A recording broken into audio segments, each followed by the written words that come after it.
dari kelas PA2B. Di sini saya akan menerangkan dengan tema pendidikan dan masyarakat.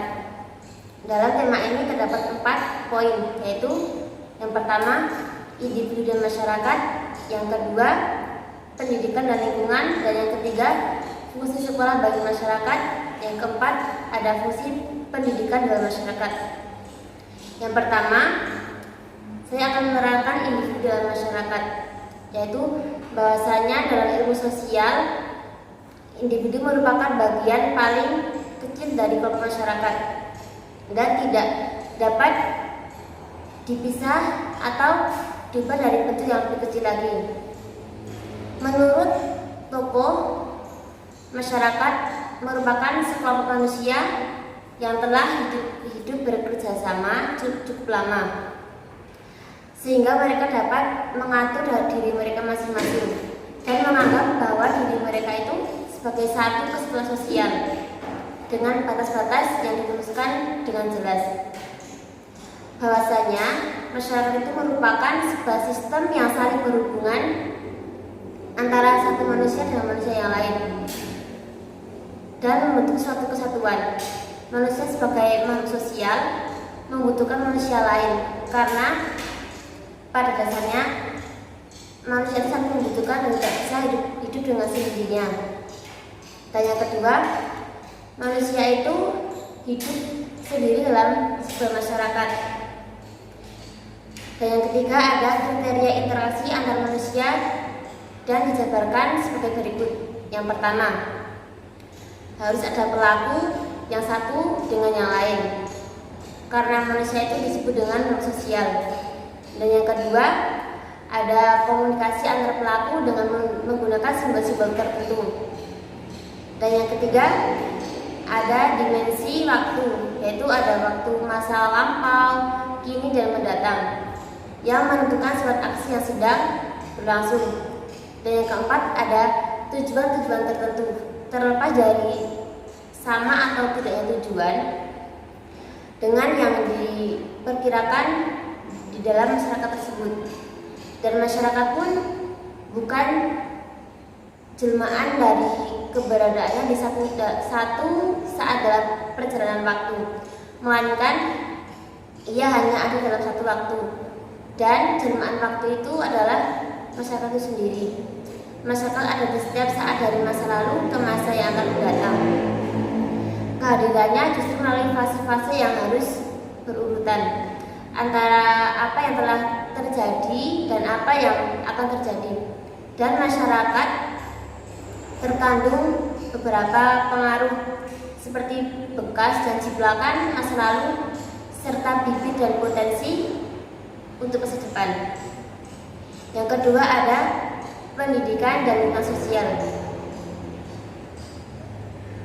Di sini yang dimaksud dengan pendidikan dan lingkungan sosial yaitu bagi masyarakat sendiri, pendidikan sangat bermanfaat bagi kelangsungan proses pembelajaran dan kemajuan hidupnya. Agar masyarakat itu dapat melanjutkan eksistensinya, maka kepada anggota harus diteruskan nilai-nilai dan pengetahuan dan keterampilan dan juga bentuk tata perilaku lainnya yang diharapkan akan dimiliki oleh suatu anggota. Pada dari zaman ke zaman, kepada generasi muda melalui pendidikan secara khusus melalui interaksi sosial. Dengan demikian, pendidikan dapat diartikan sebagai proses sosialisasi yang dikemukakan oleh Dr. Nasution. Yang ketiga, ada fungsi sekolah bagi masyarakat. Menurut dalam konteks sosial, menurut Nasution diperinci bahwa fungsi masyarakat itu ada beberapa poin. Yang pertama, sekolah itu mempersiapkan seseorang untuk mendapat suatu pekerjaan. Anak yang menamatkan sekolah diharapkan bisa dan sanggup melakukan pekerjaan sesuai dengan kebutuhannya di dunia dan pekerjaan yang setidaknya mempunyai dasar untuk mencari nafkah. Dengan makin tingginya pendidikan yang diperoleh, maka seseorang akan memperoleh pekerjaan yang lebih layak lagi. dan memiliki prestasi yang tinggi. Dengan ijazah yang tinggi, biasanya seseorang bisa memahami dan menguasai suatu pekerjaan, bekal kepemimpinan yang tegas, dan yang lain kepercayaan kepadanya. Yang kedua, ada sekolah memberikan keterampilan dasar.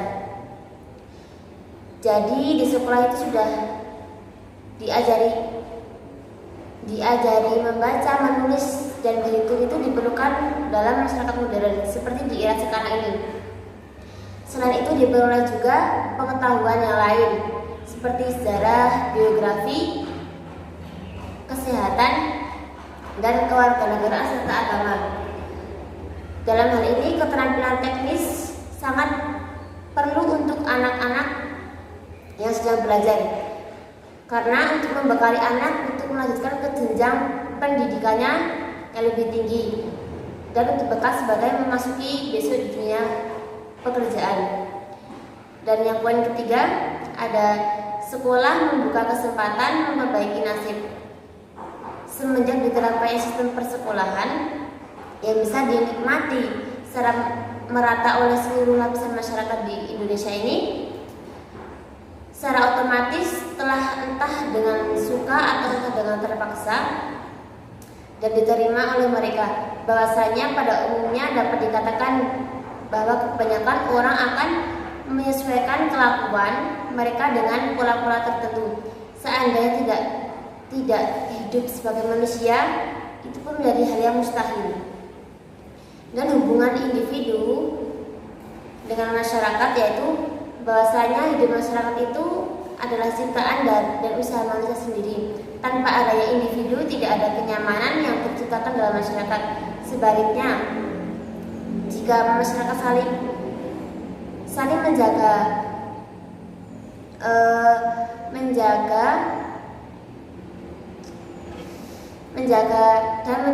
menjaga dan menyesuaikan hubungannya dengan masyarakat lain, pasti akan timbul kenyamanan dalam suatu kelompok masyarakat. Dan yang ketiga, yaitu ada poin fungsi sekolah bagi masyarakat. Ada beberapa poin di sini. Yang pertama ada fungsi sosialisasi, yaitu di mana seorang individu itu harus memerlukan sosialisasi dengan masyarakatnya. Karena apa? Tidak mungkin seorang manusia itu mau hidup sendiri, karena pasti akan membutuhkan bantuan dari orang lain. Yang kedua yaitu fungsi kontrol sosial, bahwasanya setiap orang itu harus bisa mengontrol apa yang harus dilakukan di dalam kehidupan bermasyarakat. Dan yang ketiga ada fungsi pelestarian masyarakat budaya. Yang keempat ada latihan dan pengembangan tenaga kerja. Di sini sangat penting sekali bahwasanya tenaga kerja itu diperlukan untuk mencari nafkah dan untuk memenuhi kebutuhan sehari-hari. Dan yang kelima ada seleksi dan alokasi. Yang keenam ada pendidikan dan perubahan sosial. Yang ketujuh ada reproduksi.